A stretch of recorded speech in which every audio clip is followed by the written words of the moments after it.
Hi, and welcome to Movin' Right Along, a Muppet movie podcast brought to you by toughpigs.com. This is the podcast where we watch The Great Muppet Caper 2 minutes at a time and talk about it a lot. I'm your host, Ryan Rowe. I'm your other host, Anthony Strand. And today we have a very special guest back with us from last week. Guest, please identify yourself. Hi, I'm Roz Strand, and I am Anthony's wife. Huge fan of Tough Pigs and even bigger fan of Muppets. And she has spent the entire week singing the list of Nikki's gadgets to the tune of Digital Duck. It's been great. That's all we've done all week. Don't put me on the spot.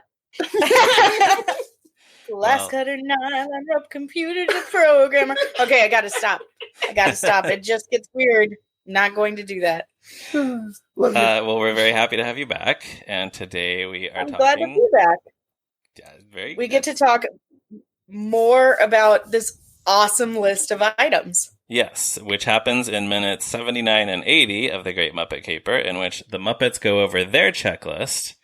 Miss Piggy busts out of the slammer, and the thieves arrive at the Mallory Gallery. There's a lot going on in these minutes. So we start back with we're now in the Muppets hotel room at the Happiness Hotel. At the same time as the thieves are going down their checklist, the Muppets are going down their own checklist. Most of these things they don't actually seem to have. The whoopee cushion is in the bus. The rubber raft has holes in it. Fake vomit is on order. The frisbee is lost. So obviously this joke is contrasting the high-tech, well-prepared team of thieves with the Muppets being ridiculous and ill-prepared. But you have to wonder, what are they planning on doing with all of these things? Like, what good is a whoopee cushion going to do to help them get in and stop these thieves? And also, one of the items is a bag of chickens. A bag of chickens. Well, no, isn't it? It's a bag of chickens. And what are they going to do with it? That's hilarious because then Camilla just gets a cluck about it. Which I've always wondered, does that cluck mean yes or no? I always thought it was like a bag of rubber chickens. That's how I always thought it was. That would make more sense. I always thought that it was a bag of chickens, and she was like saying, no, it's just me.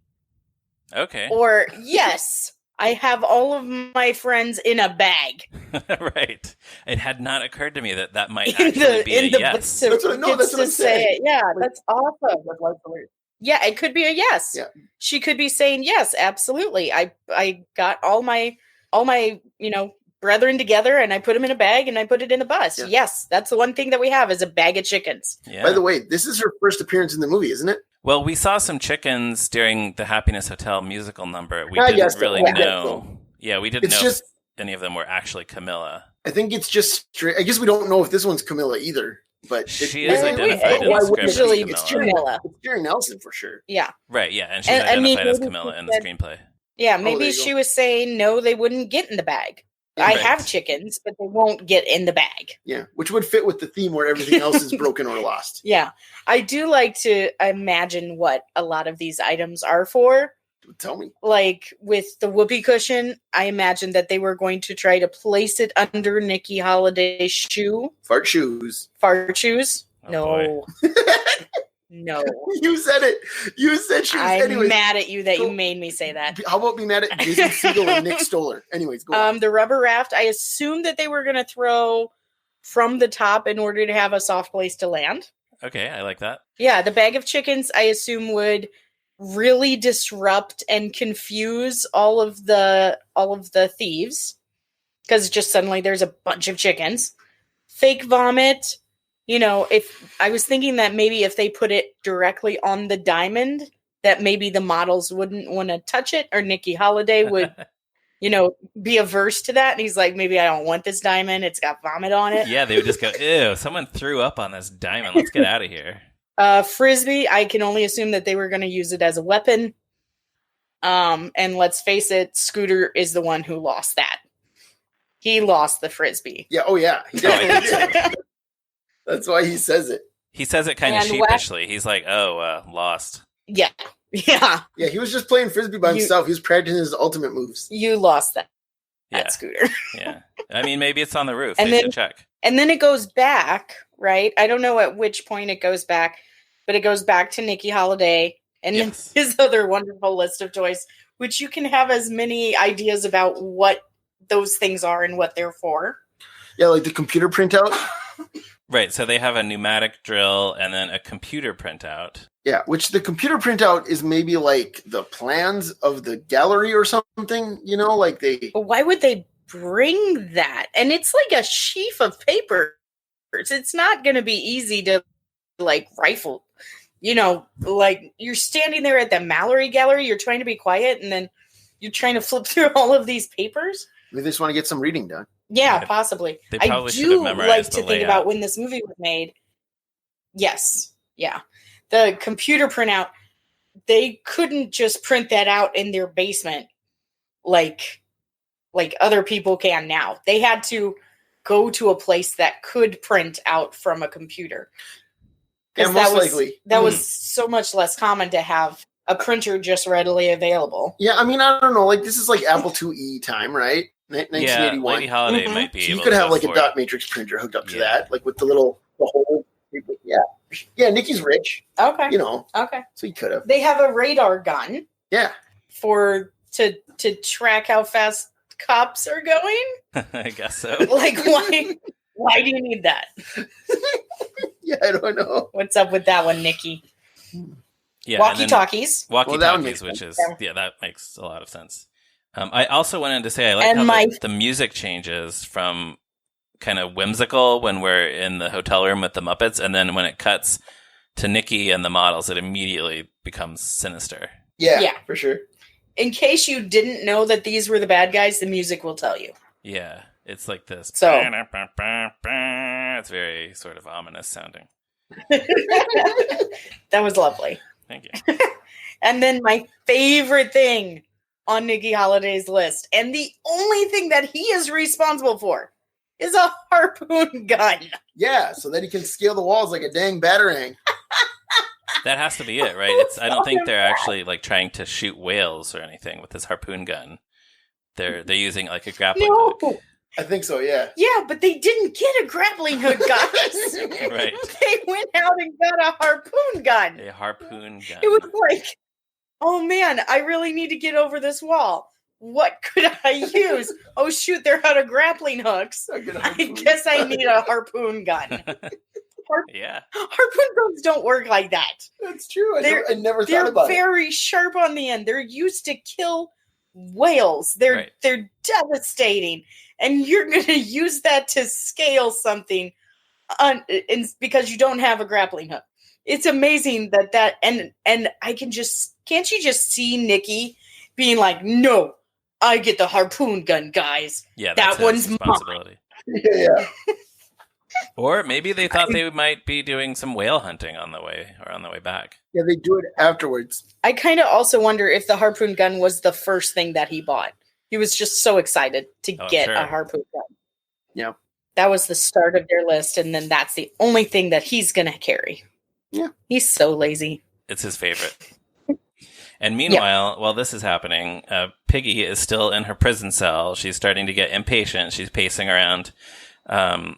There's this nice little move where she gets to the end of her cell and then just kind of whips around to start pacing back the other way, which is just a nice little puppetry moment from Frank Oz, because you kind of think, oh, yeah, okay, actually Piggy doesn't have feet. She's not actually spinning around on her heel to go the other way. It's just a guy sticking his arm up in the air to approximate that. Yeah. And he uses that hair to its full advantage. Just flies around like a magnificent creature. I love it. Yeah. It's such great hair. Yeah, it's very effective. It totally makes the effect work. Yeah. I mentioned last week that in the July 22nd, or 2 weeks ago, I mentioned that in the July 22nd, 1980 draft of the screenplay, Miss Piggy has a cellmate, and it's Queen Elizabeth.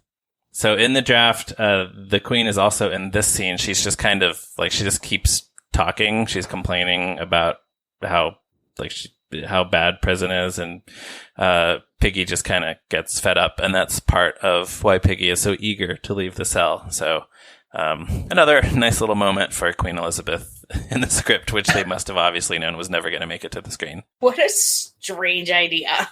Yes. Like, to put the Queen in jail. That's pretty pretty bold face for them to do it in a London set show. Well, they didn't do it, as it turned out. Yeah. Right. But even to write it down. Yeah. Yeah, and who knows, it might have just been a joke the whole time. Like, let's see how long this stays in the script before they cut it. Yeah. Yeah. We go back to the Muppets in their hotel room. Yeah. And I know, and they talk about this is my favorite item on the Muppets list. Not because of what they are, but because of what happens after it, which is the wax lips. And Zoot says, "Man, I just had them." And I always wondered, did he eat them? You think Zoot ate them? You don't think Animal ate them? Animal might have eaten them, but like it kind of seems like something that maybe Zoot was just mindlessly chomping on, and then suddenly they were gone. Yeah, that makes sense. But yeah, what's the deal? Are you supposed to eat wax lips? What is the deal with wax lips? I think they just look funny, right? They're just like a gag item, like a prop. Yeah. I had a pair as a kid. And then you ate them. And I chewed on them. But I was like really little. Yeah. You know, I don't think that I was supposed to. I have actually, when I was a kid, at least on one occasion, I received them on Halloween while trick-or-treating. And when you're a kid, you're just kind of like, oh, here's a thing, like, you know, you bite into it.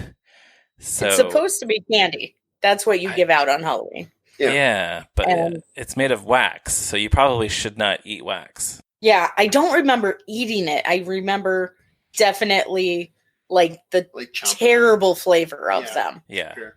And it was probably the same thing as you, Ryan.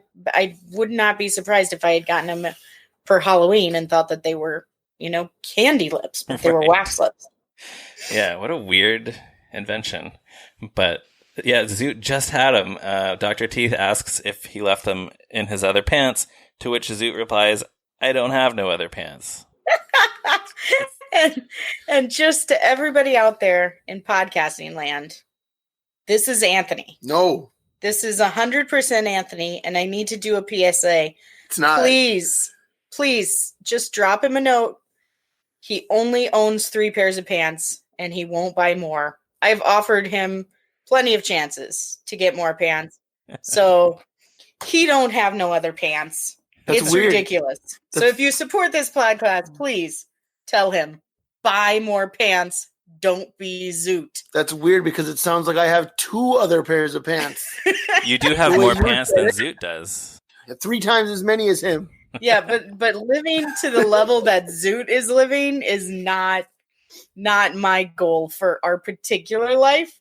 Though I will support anybody in wanting to be less materialistic. I do the laundry, and you need more pants. Well, I'm glad that all of our listeners now know how many pairs of pants Anthony owns. I have been thoroughly shamed on the air. Oh, did you just get pants shamed? I got pants shamed on the air. It's only because I love you. This is an intervention. I love you too. Well, I love this. What about the yo-yo? Let's talk yo-yo. Well, no. Okay, so I love this joke. I don't have no other pants. I have actually, this is one of these things that I've incorporated into my life where sometimes if somebody's me too, obviously. Yeah, if somebody's looking for something, I might say, "Did you leave them in your other pants?"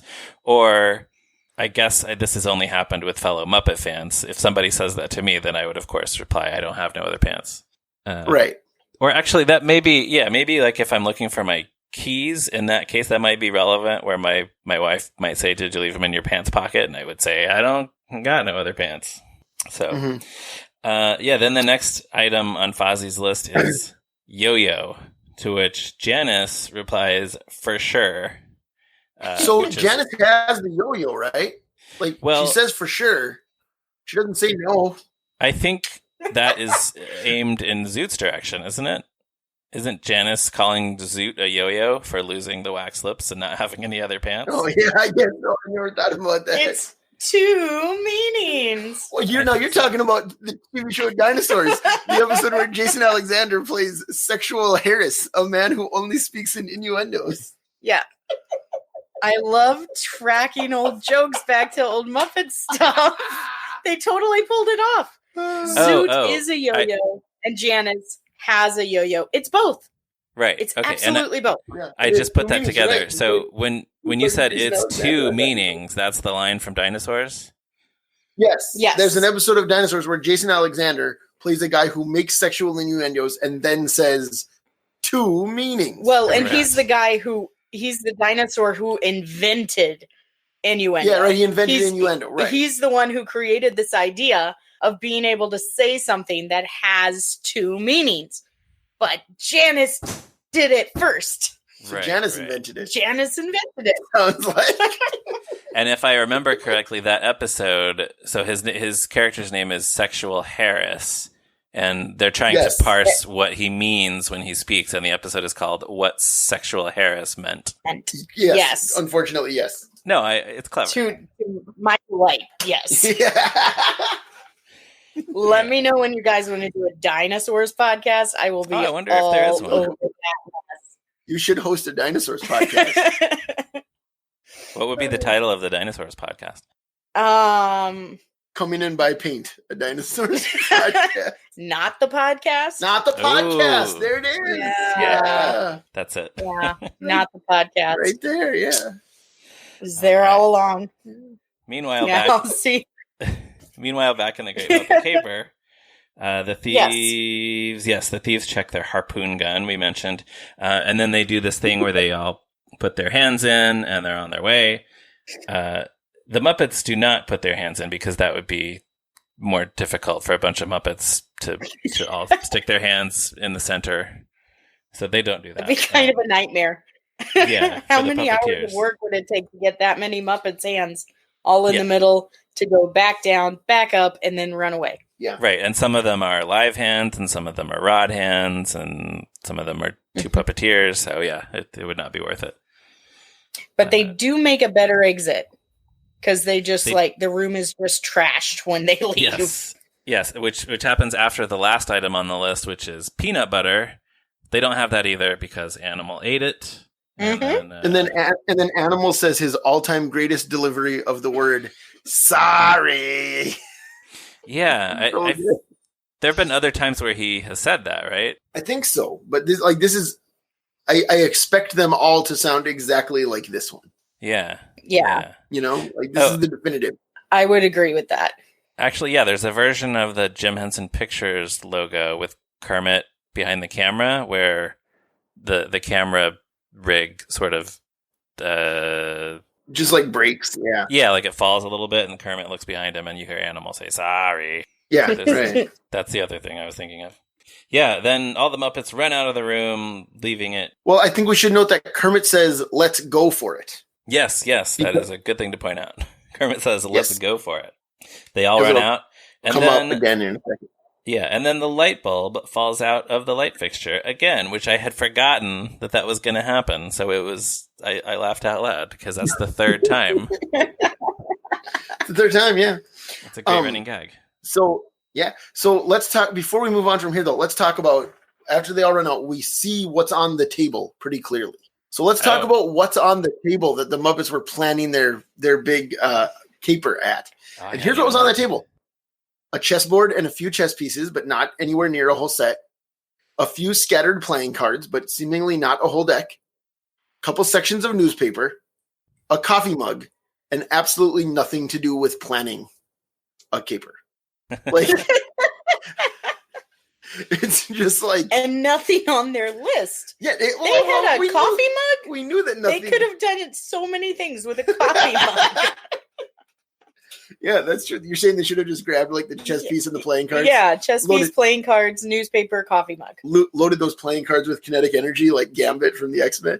Oh, that's what they should have done. Why didn't they do that? Should have done it. Throwing hot coffee on Nikki Holiday. Yeah. You know, and then disguise themselves in newspaper hats. There you go. They had so much right there. Most of that stuff falls off the table, of course, as the Muppets all stampede out of the room. Right. Yeah. And also New Zealand's chair falls over. Yeah. Which is really funny. I always expect like the entire scene to fall apart. And just like from the original Muppet movie when the whole scene falls apart. Oh, sure, yeah. I always kind of like wait an extra beat because I forget that walls don't fall down at that point. Right. But it's just a very Muppety thing to just like run away from something that you've just completely destroyed. Yeah. And, Are you saying that you expect that to happen in this scene specifically, or just as a general thing in Muppet productions? You hope to see that? Kind of both. I kind of expect Muppets to wreak havoc wherever they are. Yeah. Which is part of why we love them, is because they're adorable, funny, and they destroy a lot of fun stuff with explosives. And I expect walls to fall down. The light falling down is hilarious. And that running gag, but I do expect walls to fall down every time. The more I think about it, then the more it makes sense that should have happened. Yeah. At least one wall. Maybe just some plaster. Sure. Yeah. Yeah. That would be fun. Or for the Murphy bed to fall out of the wall because it sprung into the wall earlier. Oh, yeah, that would have been really fun. That would have been good. Yeah. Something like that.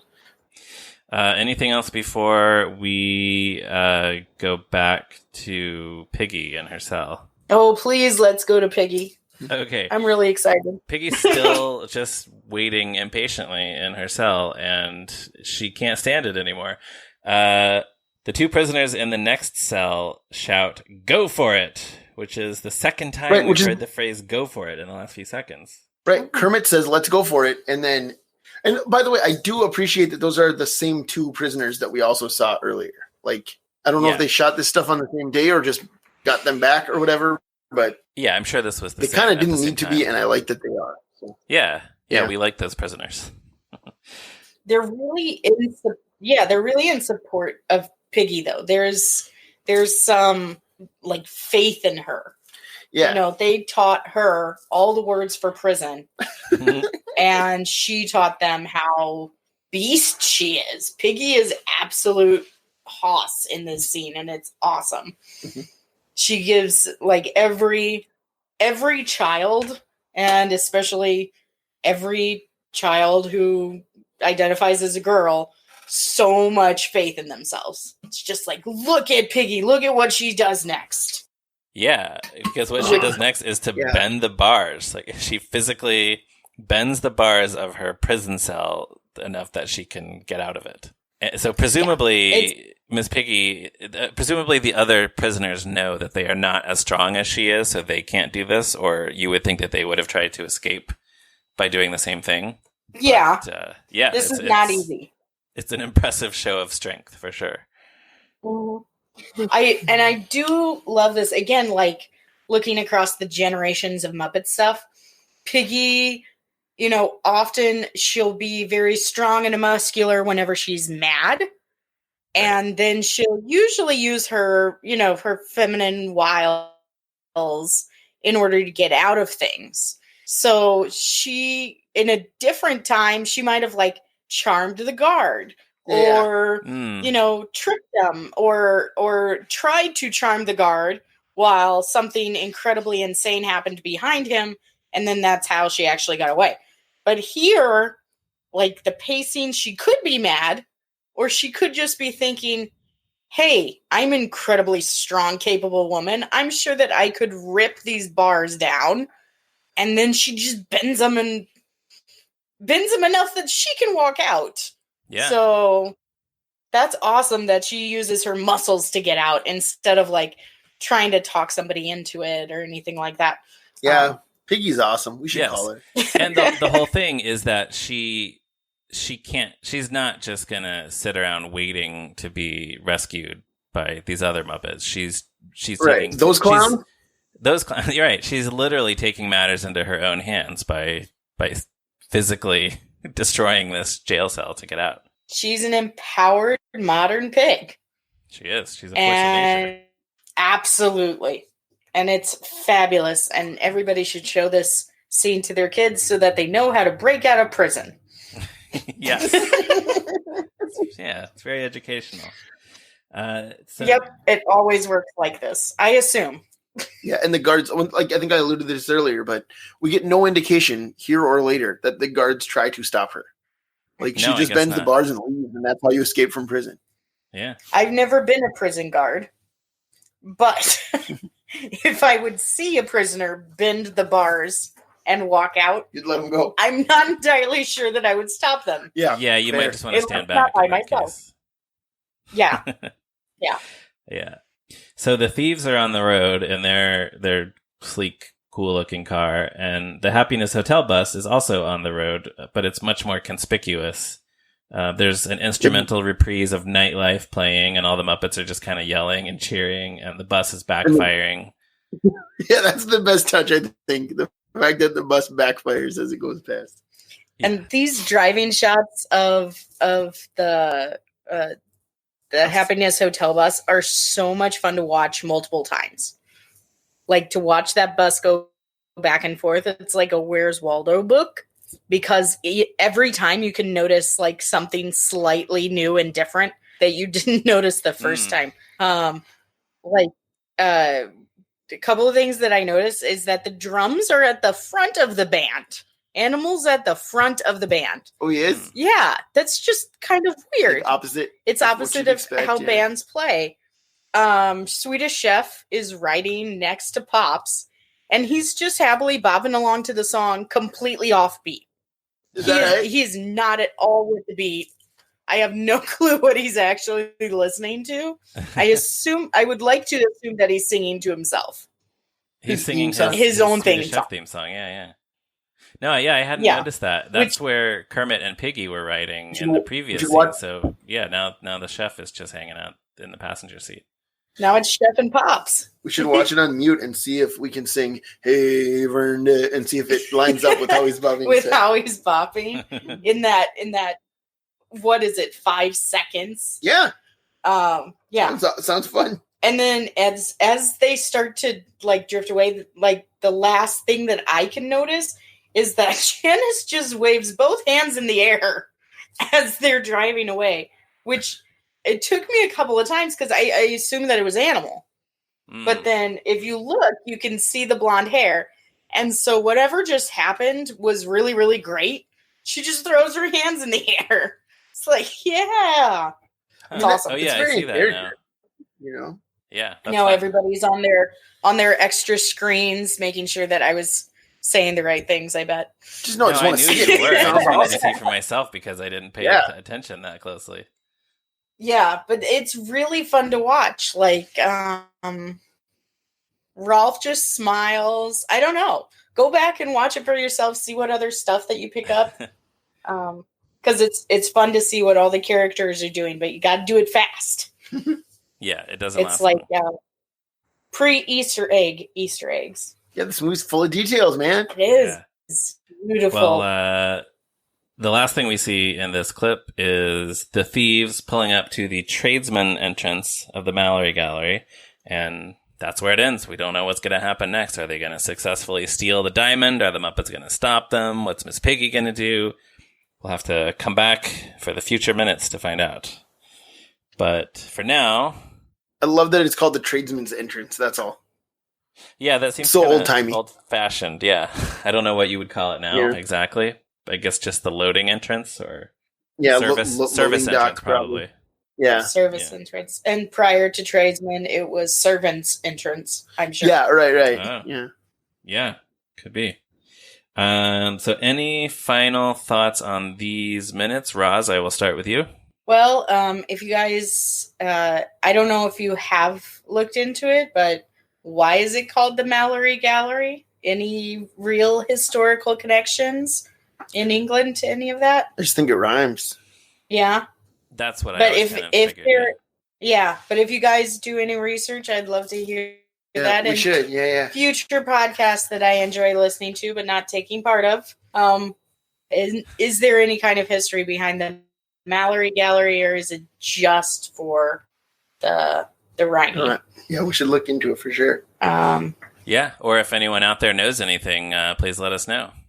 Anthony, any final thoughts? No, I think we covered all of my ones. All right. So, Roz, as you know, we like to ask our guests, what is your history with this movie? Do you remember the first time you saw it? How do you rank it among all the Muppet movies and things like that? I wish I had prepared for this. I wish that there had been somebody to tell me that this was going to happen.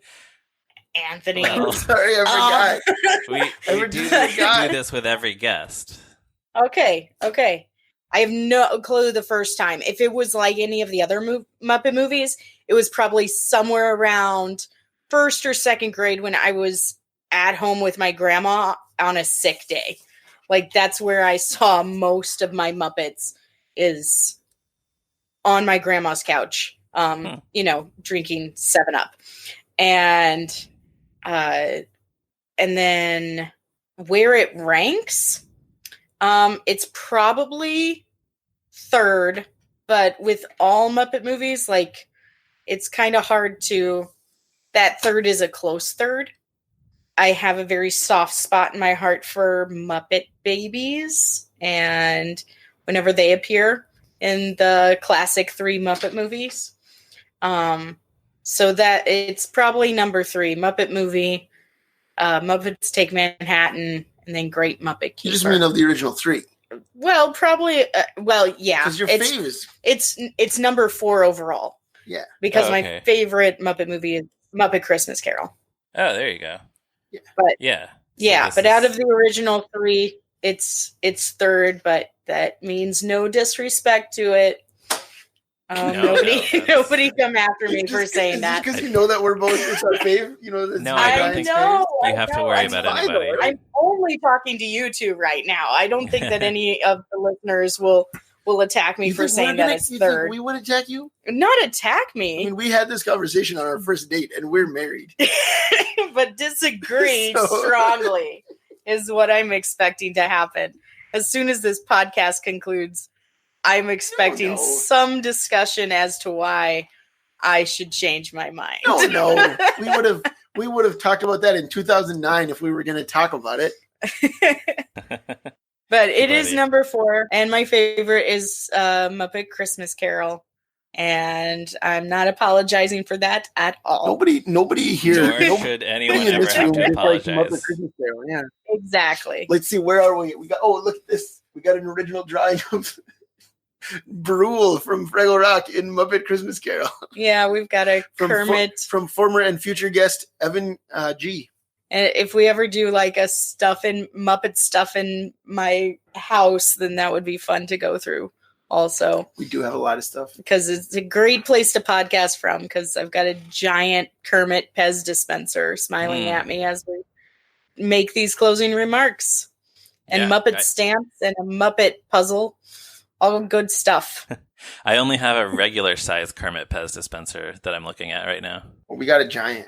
We'll send you a picture. It actually dispenses full packs of Pez, not single Pez. Oh, yeah, I've seen those. Those are cool. Yeah. Oh, it still has some in it. We bought it. We can talk about this later, but have some Pez, guys. Thanks for having me. I'm going to go eat some Pez. It was really fun. Good. Thank you for joining us. And listeners, please check us out, toughpigs.com. You can find us on the internet, Facebook, Twitter, all those places. And please do drop by the Tough Pigs forum, which you can find a link to on the front page of toughpigs.com. Let us know what you thought about this episode or the movie or whatever. You can find me on Twitter at @MeRyanRowe. Anthony is on Twitter at ZeppoMarxist. And Roz, remind us, is there anywhere people can find you on the internet? Yeah, not so much. Okay. You can, if you want to talk to me, give Anthony a message. He'll give it to me. Okay. Attention, Rosenthal. Yes. Please put that. Okay. Then he'll know what this is in regards to. That's so perfect. It's so good. And listeners, if you don't mind, please give us a positive review on Apple Podcasts or wherever you can review things. And tell all of your friends about the show. And join us again next week for another episode of Movin' Right Along. I don't have no other pants. Sorry.